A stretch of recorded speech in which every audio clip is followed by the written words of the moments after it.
दुनिया में हो रही आपराधिक घटनाएं हम सभी को क्रोध और पीड़ा से भर देती हैं।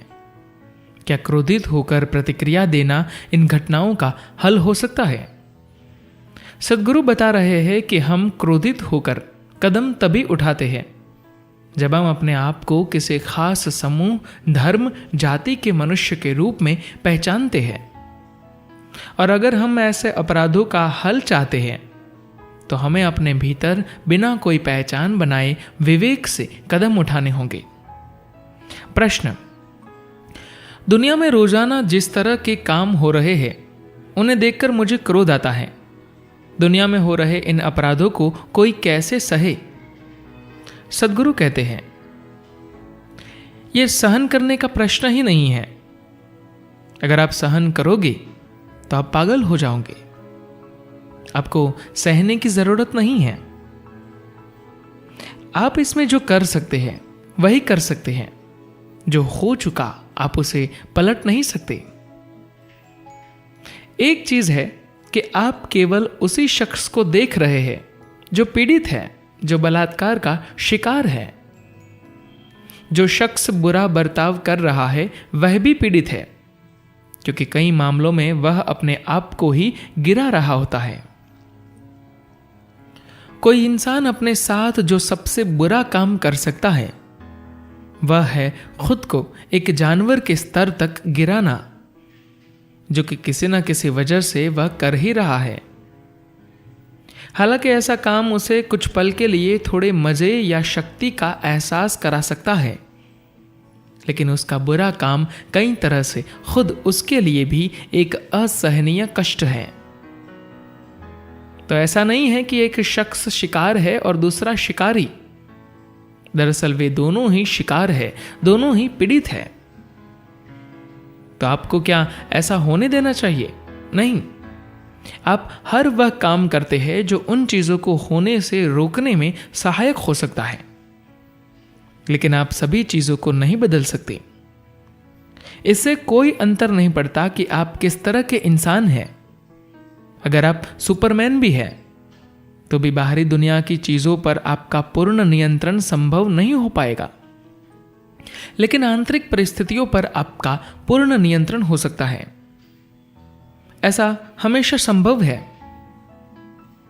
अब कुछ कारणों से बाहरी चीजें नियंत्रण से बाहर जा चुकी है। दुनिया में लोग हत्याएं कर रहे हैं, बलात्कार कर रहे हैं और भी तमाम तरह के अपराधों में लगे हैं।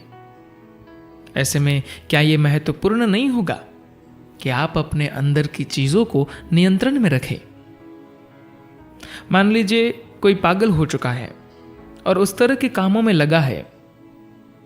अगर आप भी उस इंसान के प्रति नफरत और गुस्से से पागल हो गए तो आप में और उसमें क्या फर्क रह गया?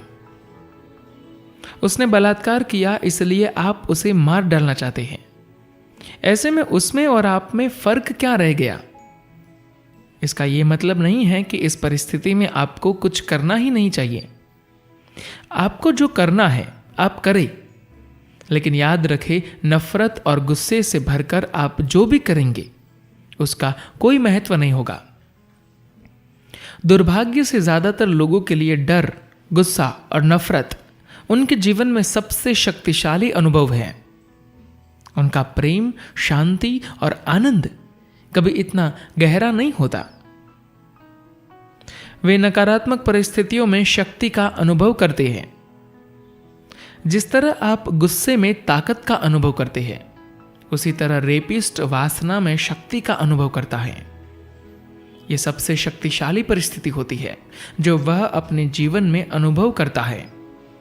ये वह स्थिति है जिसमें वह शारीरिक रूप से दूसरे पर हावी हो जाता है। इसी कारण वह ऐसा कर रहा है, और यही स्पष्टीकरण आप अपने गुस्सा होने के लिए देते हैं। वह अलग नहीं है, बस काम अलग है। एक सामाजिक रूप से स्वीकृत है और दूसरा नहीं। बस इतना ही फर्क है, बाकी दोनों ही क्रियाएं एक ही आधार से आ रही है।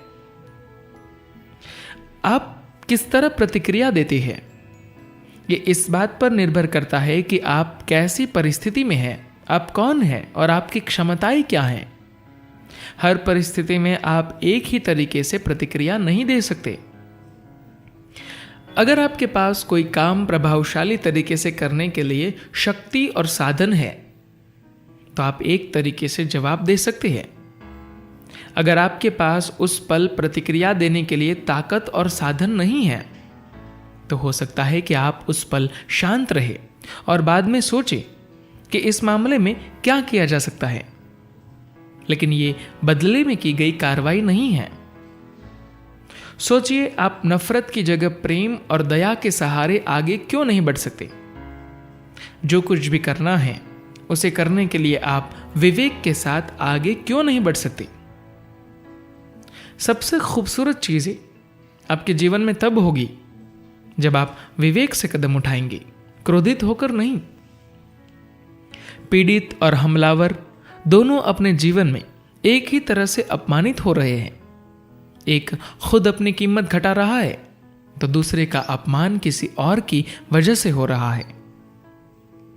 अगर आप चाहते हैं कि ऐसा उन दोनों में से किसी के साथ भी न हो, तभी आप कह सकते हैं कि आप प्रेम से काम कर रहे हैं।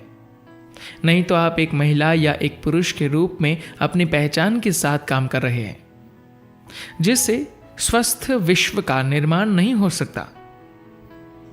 ये सभी कष्ट सिर्फ इसलिए पैदा हो रहे हैं क्योंकि लोग हमेशा किसी खास समूह, धर्म, जाति, देश या लिंग की पहचान के साथ काम करते हैं। अगर आप ऐसी किसी पहचान के बिना काम करते हैं तो आप सिर्फ विवेक से काम करते हैं और देखते हैं कि आपको ये चाहिए या नहीं। अगर आप अपनी भावनाओं की क्रूर और असभ्य प्रतिक्रियाओं में फंस गए तो आप न्याय नहीं कर पाएंगे, दुनिया में सुख समृद्धि नहीं ला पाएंगे। फिर तो आप बस एक बुराई को दूसरी बुराई से काटते रह जाएंगे और ये कोई हल नहीं है। इस समस्या का हल तभी मिल सकता है जब आप बिना पहचान के काम करते हैं, जब आप विवेक से काम करते हैं। धन्यवाद।